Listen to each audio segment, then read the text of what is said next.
Hey guys, this is Aaron coming at you with a video about the parts manager inside of our quoting process. So what I want to do is I'm going to walk you through how we separate out the task and what they're responsible for. So this is the parts manager role, and if you've seen anything in our other courses about it, we really have this person as the backbone of our business. This is inside of the quoting process. So what you need to understand is this parts manager is a big deal. They hold everything together. They're, the piece that, brings it all together and makes it work. So if you remember when I graphed it all out, we had multiple roles, but the thing they really focused on, remember I had those lines, I drew that thing across, I was talking about it. The thing they really focused on was parts, hence their name. Now some people call them front counter assistants, some people call them, or an FCA for that, or some people call them CSRs and they have them do a lot of phone stuff. I believe everybody should answer the phone, whether it's the manager, the writer, the CSR, FCA, front counter assistant, parts manager, whatever you want to call them. I believe they should answer the phone. They should all be able to. It's not a big deal. It's fairly easy. So if you're focusing on this parts manager and what they do and don't do, well, they don't do any of the stuff we just talked about. Real simple. And what they do that's so important is they obviously order parts. So I want to make sure that as I block this out, you understand all these different roles. So if we've got our tech over here in their portion, and we have our writer over here with their portion, then we have over here the most important part in the whole puzzle, this part here. And you may go, why is it the most important part? I'm going to break it down. This is why this whole thing doesn't work if you don't do it this way. So let's say that you need parts ordered. Well, anybody can order it, but I say that I want this person to order it. You may go, well, Aaron, parts order. We could have the writer do it, or we could have the tech do it. Could either of them do it? Sure. Techs could go on WorldPack and do it, so could writers. But is the correct RO number, the last name, going to get on the ticket? Which we use last names, not RO numbers. We feel that it's easier to communicate in the office and say, this is the Stokes ticket, or this is the Smith ticket, etc., because everybody knows who that is right then in the shop versus just an RO number. And we also feel that outside of our company, if somebody was going to steal in our account, it'd be harder for them to do that with a last name than actually doing it with an RO. So what we want to make sure we understand going forward is this parts manager is supposed to order parts. We know these other people could do it, but this parts manager is also going to negotiate parts. Now, if they're negotiating parts, that requires focus. These guys don't have time to do that. And because they don't have that focus, they don't have the time to narrow down and go, AutoZone has it, Napa has it, but so-and-so has it for this much, but they're 2 days out. You need somebody that looks at your system. We use a board system, but somebody that looks at your system and says, wow, my techs don't have a lot of cars to work on right now, so I could get a cheaper part that's going to take 3 days, but that wouldn't be smart. I need to keep things flowing. That's the parts manager's decision. You don't have your writer manager doing that. You don't have anybody else doing that. You let that person decide, and they go, you know what? I'm going to get these parts here now, even though they're a few bucks more, because the most important thing is to keep my techs turning wrenches. So they're negotiating parts, but they're also negotiating on the timing. They're understanding the timing of the shop. They're able to focus in on this, and it's a big deal. Now, if you understand that where your shop's at, you may go, Aaron, I'm doing 60 grand a month. Well, it's 60 grand a month. You may only have one person at the front counter, and guess what?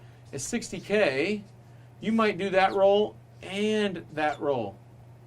Or at 60K, you may hire one parts manager, but let's see what would happen if you had a GS and you're only doing 60 and you don't have the money to do both. The GS is like a shop porter. At this level, you might have one person be the GS and that one person is the parts manager. They go in the front and then maybe they wear like a black polo, black slacks, black Dickies or whatever from Walmart or wherever your local department store is. And that person does both of these roles. It's real simple. But that would allow this person to be able to hop between the two. They could go help change oil, pull a car in, do whatever they need to do, order parts, QC, etc. Be that grease in the wheels, shuttle customers, just handle that stuff for you. And they could do it. And they could split between the two jobs if you were at 60K. As you grow, if the person's more like a GS, you funnel them in that direction. Maybe you put them in a tech uniform. If they're more like somebody could be up front and sell, you're going to funnel them that direction. You'll hire a GS to do the other portion when you get up to 80, 90 grand a month. But you can stretch that position and have them do both roles if you need to. It's not hard. One of the other things they do, it's such a big deal, is they babysit. You may ask what? Well, they're babysitting the parts. You can sometimes get to 15, 20 jobs waiting on parts. You need somebody who knows when they're all showing up and how they're going to get there. This person's watching that all the time, watching promise times and deadlines. And because they're doing that, the other person's just focusing on selling. I want you to imagine like a high-powered executive, and they had an admin assistant. And if somebody was walking next to me going, Mr. Stokes, you've got a 3 o'clock. Don't forget, Mr. Stokes, you got a 5 o'clock. Don't forget, Mr. Stokes, it's a 5:45 you got to do, and blah, blah, blah, blah, blah. They're hammering me with this stuff. I'm able to focus on what I do best, these big deals. But somebody else who's organized is able to come alongside of me and really push me down a path and make sure I don't miss anything. They act like they're my boss, even though I'm their boss. It's just like when you see a high-powered executive with an administrative assistant, it's telling that executive all the time what to do. What you need to see in this situation is the way this all pans out is we give authority to this parts manager to be the backbone of the shop. And if they're the backbone of the shop, they see what's going on at all times beyond just what's in the weeds dealing with the customers. And because they're acting like this administrative assistant, they really become the person that's setting the beat of the shop, the drum, over and over and over. Now, we use a board system. So in our shops, they manage the board. If you want to know what that is, you got to be a part of manage board. You got to be a part of our mastermind. That is one of the things that we hold back that we only teach to our clients that are in our program. And they have extra videos on this. This is not what we sell out to the public. So they manage the board, and they manage all the jobs at once, and where everything's going, make sure everything's correct. It's a huge deal. They follow that, make sure it's all flowing smooth. And this is all under the parts manager category. They also make up GP. So let's say you get 2 tickets. Let's say the writer has a ticket. They sell the job, and they get a 58% on this ticket. They hand the job off to the parts manager. 45 minutes later, the parts are ordered because they hunted them down, and they get it up to a 63% GP. They've just made you 5 points on the whole ticket. So I just wrote 65. Why did I not do that? Stupid. No laughing. Sorry. Cameraman's not supposed to laugh. Just be always serious. He's laughing again. So at 58%, they get it to 63%. Well, because that, if you think about it, that parts manager was able to move that needle, at that point they just saved you some dollars. Well, when they saved you dollars, if that happens over and over and over, and you had 350 cars a month, that would equal a huge amount of money. It would equal thousands. So I'll just do 1 and do, forever. Lots of money. On average, on a 100K shop, I've seen it be, I don't know, somewhere in $3,000 to $5,000 a month. I've seen it as high as $8,000 a month in savings on 200K plus. So it's a big deal if you hire this person. I want to paint this picture for a second. It's like, imagine in your family you had somebody that had a credit card. And this credit card, it's MasterCard, right? And this MasterCard's got its numbers,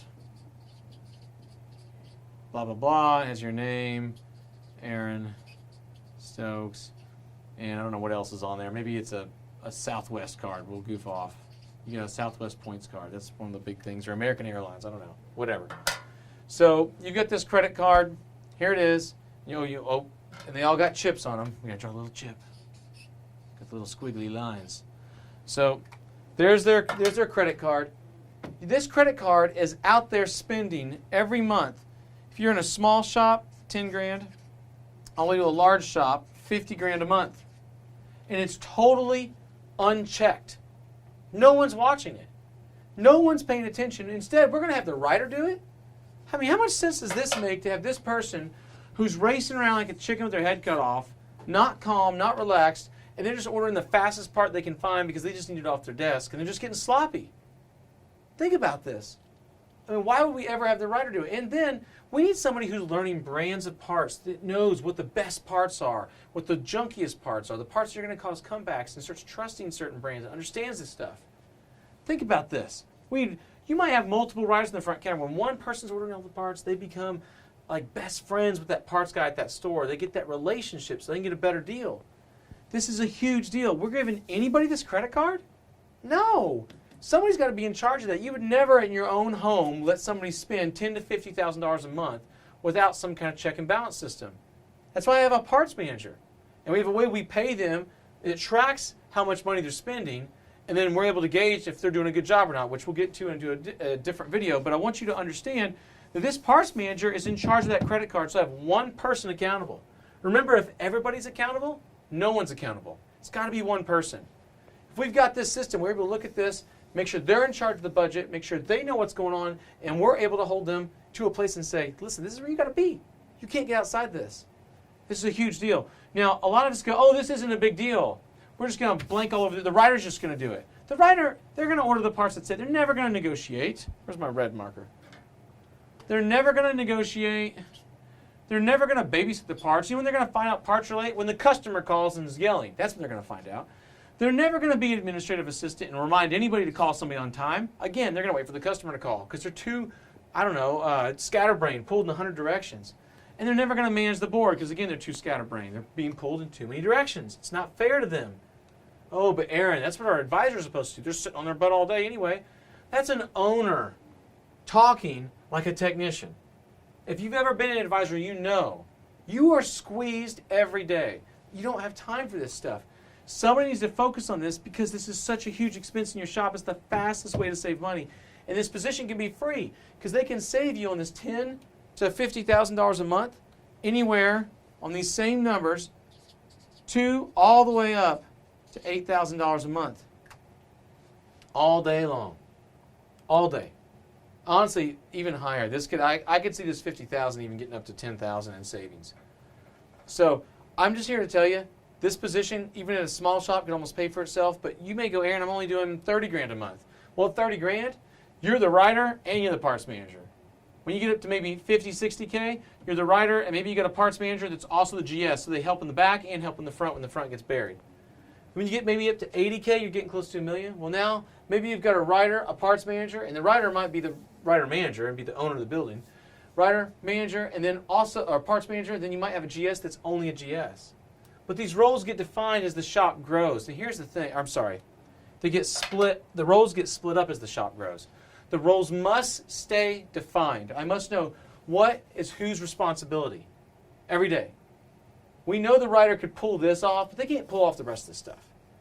So that's why we have this person in this role to do the rest of the stuff, to give us the savings to make themselves free. We want our overhead down to 35%, not just 40%. That way we can afford to get loaner cars and offer a higher level of service to our customers. The only way we can pull that off is through the parts manager position. That's one of the things we teach. It's the backbone that holds the shop together. That's what creates consistent service to your customers, consistent experiences for your customers, parts on time. It's the number one screw up that we get yelled at for is parts not showing up. Us not realizing they have shown up and no one knowing it. They've been sitting there all day. There's a whole system to this that we're going to get into in this course, but you need to make sure that you're doing it consistently every day. It's the number one way to keep happy customers. If you do this, guys, it's going to change everything. It's going to bring it all together for you. It's going to put money to the bottom line, and it's going to make a huge difference. All right, guys, thank you for watching this video, and I'll see you in the next video.